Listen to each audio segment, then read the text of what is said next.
We are a nation that has lost its way, but we are not going to allow this horror to continue. 3 years ago, we were a great nation, and we will soon be a great nation again. With you at my side, we will demolish the deep state. We will drive out the globalists. We will cast out the communists. We will throw off the sick political class. We will rout the fake news media. We will drain the swamp, and we will liberate our country from these tyrants and villains once and for all. The last time Donald Trump took to a lectern and encouraged his supporters to, quote, liberate our country, thousands descended on the Capitol and shocked the nation by disrupting the certification of the 2020 presidential election results and putting the lives of lawmakers at risk.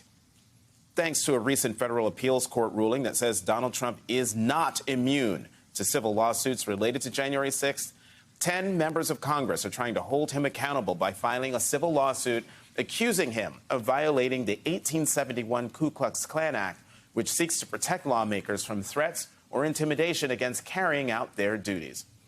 Joining me now is the lead plaintiff in that case, California Congresswoman and Senate candidate Barbara Lee. Congresswoman Lee, as always, thank you very much for coming to the Sunday show. Why go this route against Trump? Talk to me about what we can expect to see and what kind of penalty could he face. Nice being with you, Jonathan. First, this lawsuit was filed by 10 of us. And what we're saying is that in this lawsuit is we're going to hold him accountable, and the Oath Keepers and the, Donald Trump, the Oath Keepers and the Proud Boys for conspiring to prevent the peaceful transfer of power. Our democracy was at risk. It was an assault on our democracy. And in our lawsuit, we are saying that we must hold him accountable. We're seeking injunctive relief so that this will never, ever happen again. And I'm the lead plaintiff lawsuit. We filed it before the January 6th committee was established, and the courts have already moved forward in saying that he is not immune because he was the former president. All right, Congresswoman, we showed part of his speech from last night, but I need you to listen to what he had to say about the January 6th jail defenders. Listen to this. What happened to those people, come to think of it? They're not in jail with the J6 hostage. I don't call them prisoners, I call them hostages. They're hostages. We are a nation that allows the radical left to violently attack our cities, leaving behind massive destruction and death.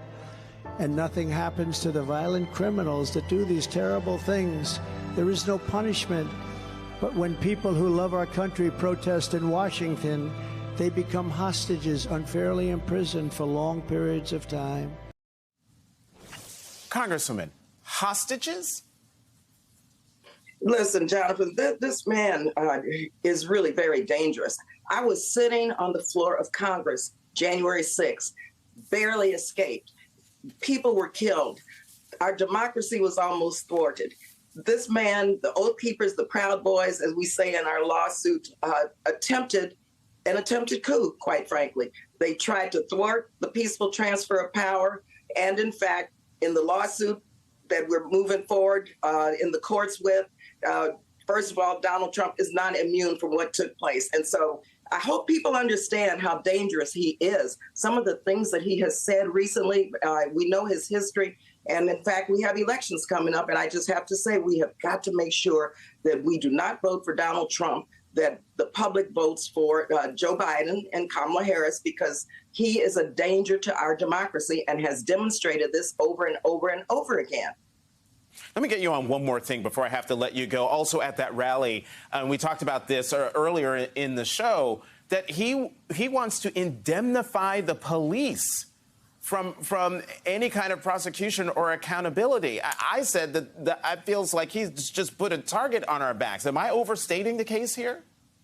No, you're absolutely correct. And this is scary. And I hope that people who understand this criminal justice system know that we as Democrats have been moving forward trying to enhance and enact criminal justice reform. He's trying to take us back. I mean, come on. We're trying to end, for example, qualified immunity. No one is above the law. He's trying to say that, oh, yes, Police officers are above the law and can do anything in the world to anyone. And this is, again, very dangerous. And it's a reason why we have to organize and make sure that we turn out en masse, make this the largest turnout we've ever had, because this man is, once again, a threat to our democracy. And he's a threat to really communities of color, people of color, African Americans, who really will be the constituencies and the people in our country who are going to lose big time, as well as our democracy. So this is a very serious moment, and we have to move forward and understand the threats that are before us and the threats that he presents.